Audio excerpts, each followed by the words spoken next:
Hello, good morning to all. Welcome to Home Education. ये मेरी political science से relative 7वीं वीडियो है। 6 वीडियो मैं पहले ही आपको प्रोवाइड करा चुकी हूँ। आज की वीडियो में मैं आपको 5 यूनिट पढ़ाने जा रही हूँ। तो 5 यूनिट में आपके देखते हैं कौन कौन से राजनीतिक चिंतक हैं। तो पहले जो हैं आपके महात्मा गांधी। ये राजनीतिक चिंतक होने के साथ साथ समाज सेवक थे। क्लियर? तो आप भी यहीं से हैं। आपने महात्मा गांधी के बारे में बहुत कुछ पढ़ा सुना भी होगा। तो आपको जो भी इनके बारे में पता हो आप उसको भी डिटेल में यूज़ कर सकते हैं। इनके जब आप स्टार्ट में लिखा करते हैं जिसका जीवन परिचय बोलते हैं वहाँ पे इसमें ऐड कर सकते हैं। आप जब हेडिंग लिखेंगे इनके बारे में आर्थिक सामाजिक बारे में तो उसमें भी ऐड कर सकते हैं। तो देखते हैं क्या है इनका डिटेल। तो सबसे पहले आपको देखना है कि जो इनका पूरा नाम था क्या था। इनका मोहनदास करमचंद गांधी था इनका नाम। इनका जन्म 2 अक्टूबर 1869 में पोरबंदर में हुआ था। तो इसका ऑब्जेक्ट देखो निकल रहा है आपका कि इनका पूरा नाम आ सकता है और इनका जन्म सन भी पूछ सकता है वो। फिर आपको यहाँ से देखो याद रखना है कि इन्हें राष्ट्रीय पिता भी कहा जाता है। उनकी सत्य तथा अहिंसा की विचारधारा से मार्टिन लूथर तथा नेल्सन मंडेला बहुत प्रभावित थे। तो ये आपसे इनके नेम भी आप याद रखेंगे, पूछ सकता है ऑब्जेक्ट में वो। क्लियर? अब देखिए आपको यहाँ से एक बात और याद रखनी है कि महात्मा गांधी ने अफ्रीका में अन्याय तथा नस्ल भेदी के लिए भी लड़े थे। कहाँ पर? अफ्रीका में। याद रखना आप लोग। आपने देश की आज़ादी के लिए अहिंसा के मार्ग पर चलकर देश को आज़ादी दिलाई। हिंसा नहीं, इन्हें अहिंसा के मार्ग पर चलकर दिलाई थी। याद रखिएगा आप, इनको ऑब्जेक्ट में आ जाते हैं ये। अब देखिए नेक्स्ट है आपका लंदन में जाकर इन्होंने क्या की थी, वकालत की पढ़ाई की थी। वहीं ये नौकरी के सिलसिले में क्या कर रहे थे, दक्षिण अफ्रीका गए। वहाँ पर गांधी जी को डरबन से प्रोटिया की यात्रा करते समय धक्के मारकर भगा दिया गया। उन्हें नस्लीय भेद के कारण बाहर किया गया था क्योंकि वहाँ पे जो चल रहा था तो इसी कारण ने क्या किया गया था, भगा दिया गया था। तो इसके बारे में ये तो हो गया इनका डिटेल। अब देखो इनके बारे में और क्या है।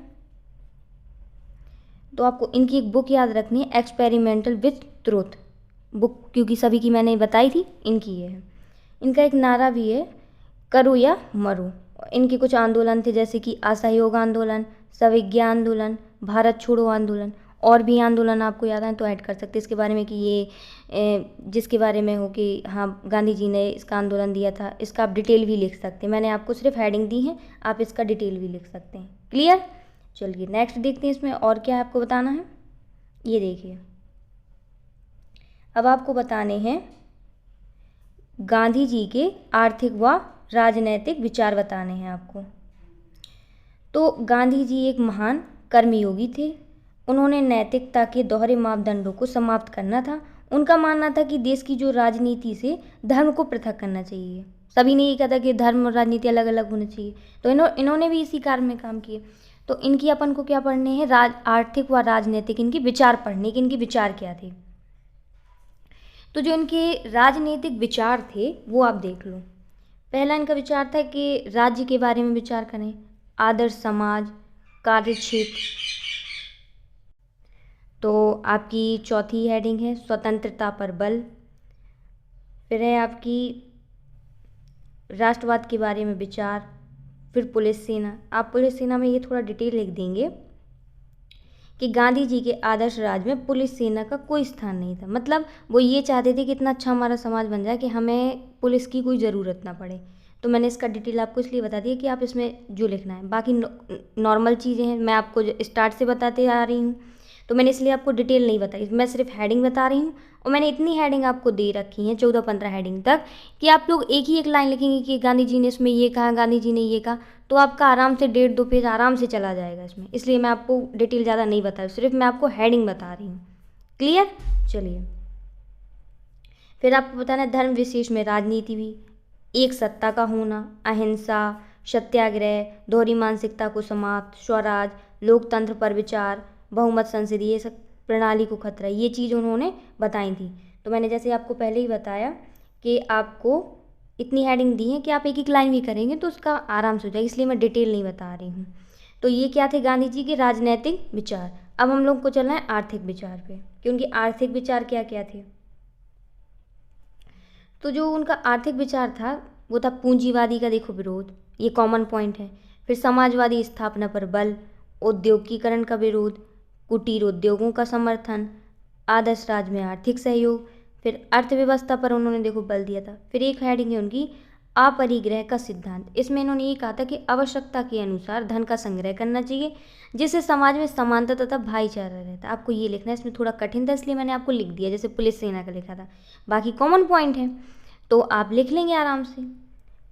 और अगर आपको वीडियो अच्छी लगी हो तो लाइक कर दीजिए, वीडियो को शेयर करिए, और अगर आपने अभी तक चैनल सब्सक्राइब नहीं किया है तो सब्सक्राइब भी कर दें। क्या बात है, आप लोग वीडियो को बिल्कुल शेयर नहीं कर रहे हैं क्योंकि हमारे व्यू नहीं आ रहे हैं। पहले आप लोगों ने अच्छे शेयर किया था तो अच्छे व्यू आ रहे थे, अब आप लोग कर ही नहीं रहे हैं बिल्कुल। तो कम से कम एक शेयर तो बनता ही है, पढ़ा इतनी मेहनत कर रहे हैं तो कम से कम एक शेयर तो बनता ही है। आप लोग कर भी सकते हैं, क्लियर? तो कर दीजिए आप लोग।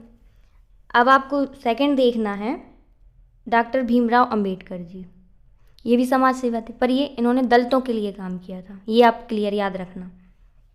अब देखिए डॉक्टर अंबेडकर जी जो थे, इनका जन्म 19 अप्रैल 1891 में केंद्रीय प्रांत जो मध्य प्रदेश में इंदौर के पास मऊ में हुआ था। क्लियर? तो यहाँ का एक ऑब्जेक्ट आपका निकल आता है यहाँ पे।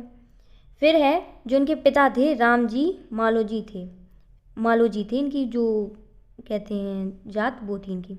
इनके पिता जो थे ब्रिटिश ईस्ट कंपनी की सेना में कार्य करते थे तथा इनके पिता सूबेदार के पद पर कार्यरत थे।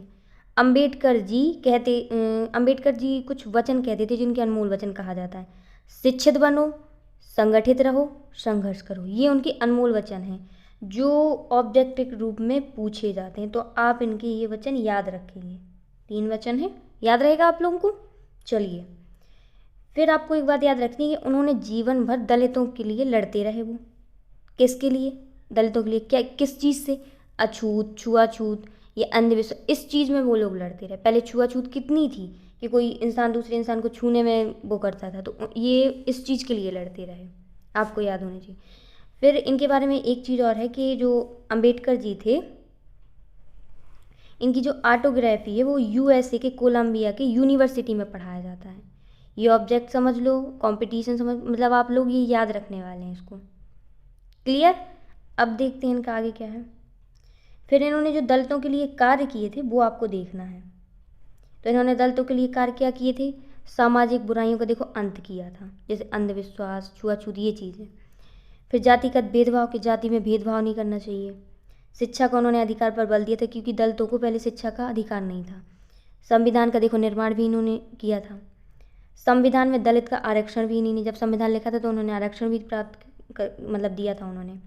पाखंडवाद का इन्होंने विरोध किया, ऊंच नीच का भी विरोध किया। ये इन्होंने दलितों के लिए कार्य किए थे, याद रखना आप लोग। और भी आपको जो याद आते जाएं कि दलितों के, और जो ये इस तरीके की है कि दलितों के लिए उन्होंने क्या क्या कार्य किए थे, तो आप वो भी लिख सकते। ज़रूरी नहीं कि मैंने इतने ही लिखे तो यही होंगे, तो इसलिए मैंने डिटेल भी नहीं आपको बताया क्योंकि कॉमन हेडिंग थी जो आप पढ़ते चले आ रहे हैं, तो आप लोग लिख लीजिए और विथ हेडिंग से लिखिए। आप लोग एक याद रखा करें, अब पॉइंट मत लिखा करें।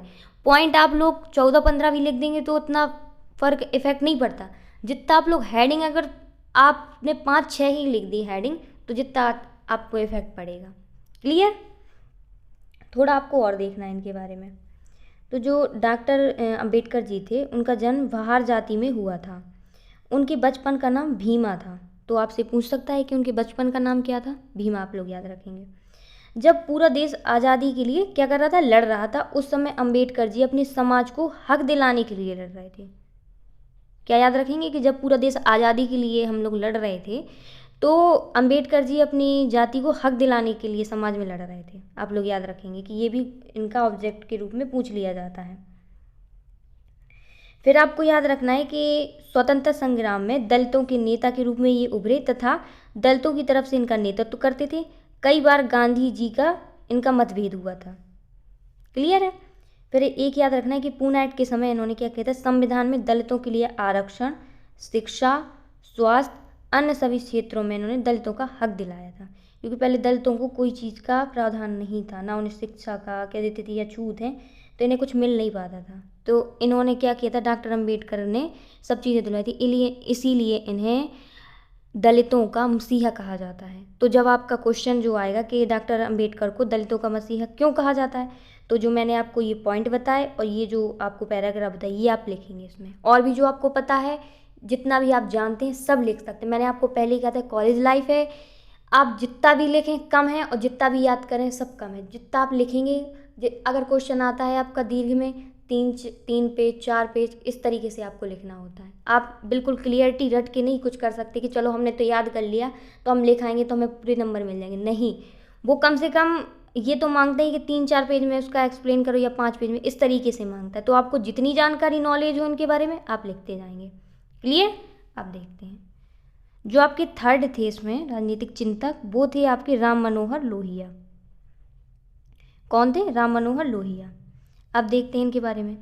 भारत के स्वतंत्रता संग्राम के सेनानी, प्रखर चिंतक थे तथा समाजवादी राजनेता भी थे। इनका जन्म उत्तर प्रदेश में हुआ था। पहले कांग्रेस से जुड़े रहे, बाद में इन्होंने अपनी क्या की थी, अलग पार्टी बना ली थी। क्लियर? तैयार रखेंगे आप लोग, ये ज़्यादातर इनके ऑब्जेक्ट में पूछे जाते हैं, इसलिए थोड़ा देख लेना आप लोग। फिर है कि राम मनोहर जो लोहिया को समाजवादी विचारधारा के जनक कहा जाता है। तो ये आ सकता है कि राम मनोहर लोहिया को किस चीज़ के जनक थे, तो समाजवादी विचारधारा के। उन्होंने समाजवाद से सभी समाज के वर्गों में तरक्की की बात कही है। कौन बात है? फिर आपको बताना है, यहाँ पे आपको ये हेडिंग याद रखनी पड़ेगी, जाति व वर्गों में संघर्ष। ये आप इनकी याद रखेंगे, इनकी मेन थी। संघर्ष हमेशा गतिशील होता है, जो चलता रहता है। फिर दूसरी आपको बतानी है कि इतिहास का चक्रीय सिद्धांत। इतिहास एक सरल रेखा की तरह नहीं होती, बल्कि एक चक्र की तरह चलती रहती है। ये दो आपको इसलिए डिटेल बता दिया कि आपको किस तरीके से लिखना है।